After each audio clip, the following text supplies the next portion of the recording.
Alors bonjour, cette fois-ci on va étudier le quatrième chapitre de l'œuvre Le dernier jour d'un condamné.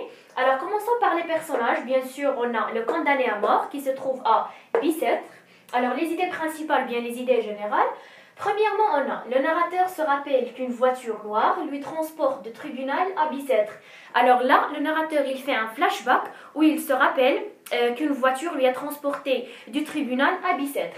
Alors deuxièmement, ce lieu paraît majestueux. Alors Bicêtre, il paraît majestueux, alors il semble à un palais. Troisièmement, il est une masure. Alors après, le narrateur, il a comparé Bicêtre à une masure. Alors une masure, ça veut dire une habitation qui est misérable.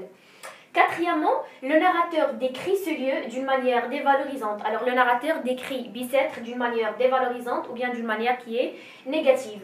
Alors qu'est-ce qu'on retient de ce chapitre?